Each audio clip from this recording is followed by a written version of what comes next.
This is something that we put together. It's based on a true story in New Orleans. New Orleans is a real soft kind of place with palm trees and Gulf Coast and the Mississippi River and the French Quarter. But right beyond all that kind of beauty is a real mean edge. And that's what this thing's about, even in New Orleans. My harmonica.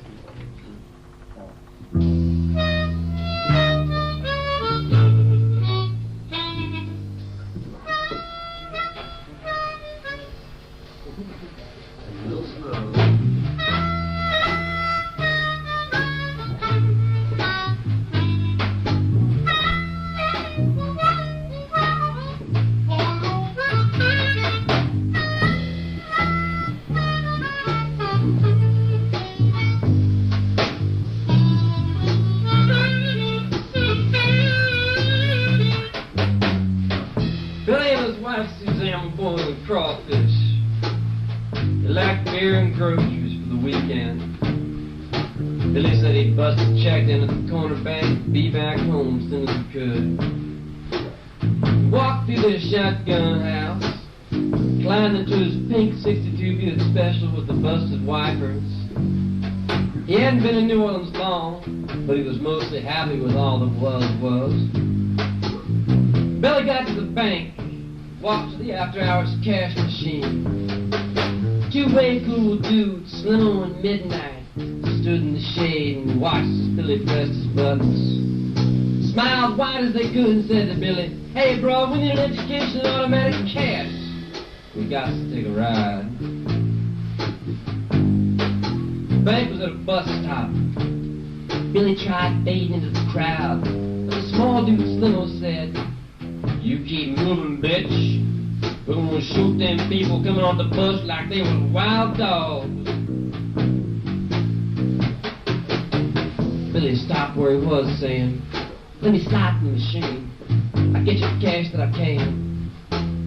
"Midnight's old, Billy. Not here? We'll take a ride." They made Billy drive.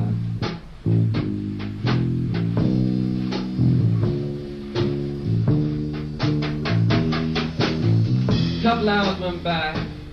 Suzanne couldn't see what was taking her old man so long to get the beer. She phoned her friend Ty. He didn't find Billy's ride. Ty got back to Suzanne's. They didn't want to do it, but they decided to call the cops. A burned-out voice from the other side of the line said, "There's nothing we can do. 24 hours has to go by, ain't no one missing." Ty took another drive, found a cop at a Tasty Donuts cafe.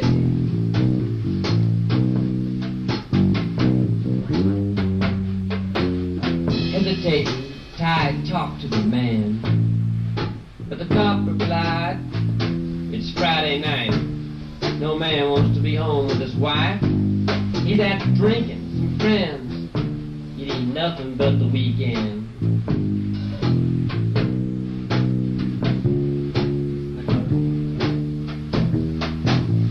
The guy that had Billy made him drive down Claiborne Avenue, past the Magnolia Projects, past Henry's Soul Food, past Butler's Motel and the sort of jugglers on the corners, past the Popeye's fried chicken stand when they pulled into a 7-Eleven, parked on the side.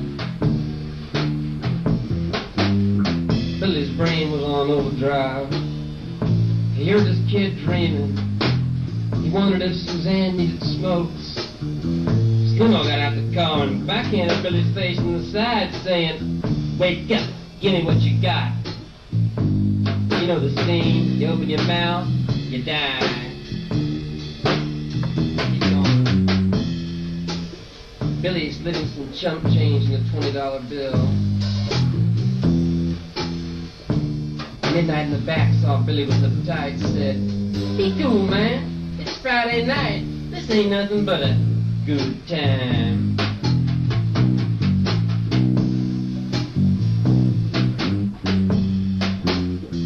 Slimmo stood back with a sack full of beer, a dozen pralines and a carton of cool. He handed everyone a Dixie.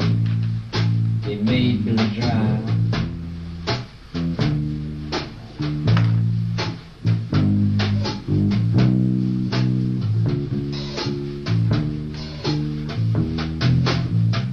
I left the cup and the Creole waitress and the tasty donuts cafe behind. An old hatred for the police came back, started to grow in his mind. He began to cruise. I think it was great.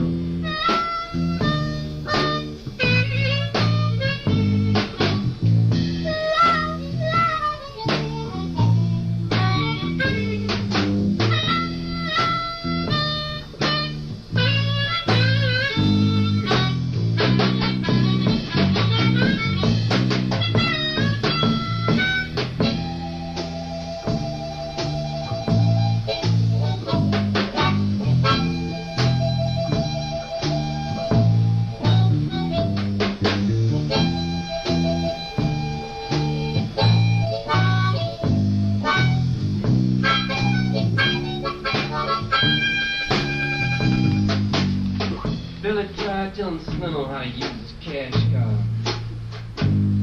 But Slimmo got frustrated and punched Billy in the side. The man doubled over, started to gag. Slimmo drew out his pistol and said, "Get us some dough, you be chasing your dragon." Whatever the hell that means. Billy stumbled to a machine, played for time. Slimmo cocked his 45. But midnight said, "Not now."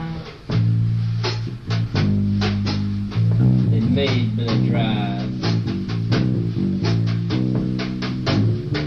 So I went back to Suzanne's, tracked home the cops again. Same operator got on the line, only this time she was mad. I said, "There ain't nothing we can do. Man's got to be missing 24 hours. It's the law. Don't be making these harassing calls." Ty took Suzanne's cash card, began to cruise. Saw Billy's card had been abused from 4 p.m. on. Ty knew only 25 remained. He knew Billy was jammed. Billy and Slimmo at midnight cruised down Elysian Fields Avenue. Rain dancing for the headlights as the pink Buick floated by. But still in the night, Billy's eyes could see each passing leaf on the date palms and fig trees.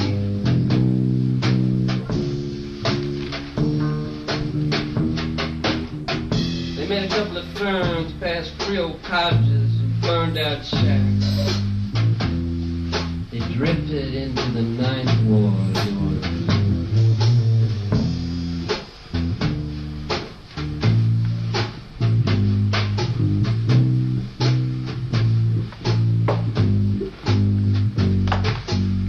They made Billy stop at the Laborers' Corner Lounge. Midnight went to the bar for drinks to go. Slimmo smiled and his eyeballs danced. He grabbed some flyers from his pocket and said, "Bitch, open your mouth." Billy stared at Slimmo and didn't see a man.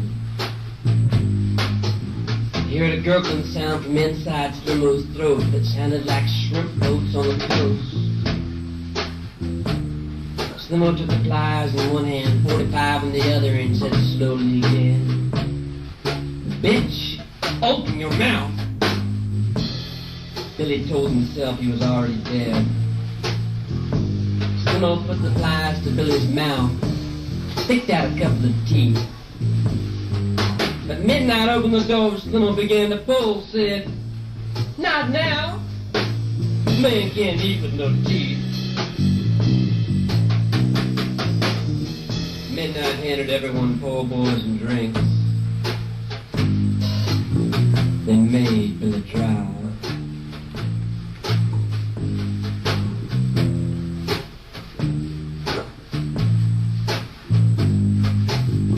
They made Billy drive.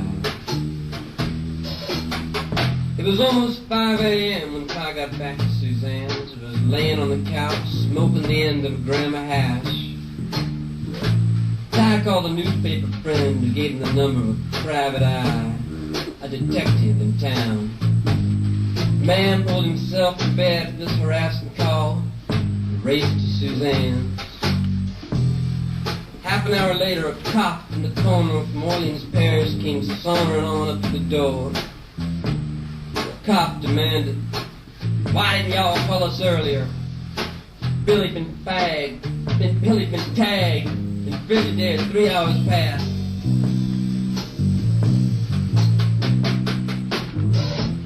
Wrapped in blankets, lying in the bed of the 62 Buick wagon, bullet in his head, been dead since about 2 a.m.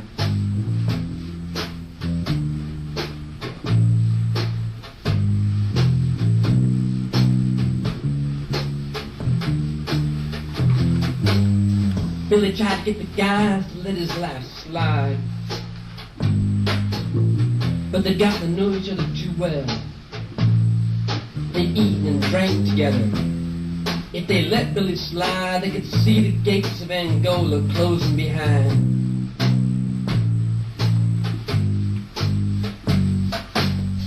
It was Friday night. They had a good time, but they had to get back to their girlfriends and their wives. Time to chill out the lights. It was kidnapping and armed robbery when they took this ride. That was never a choice. Billy had to die.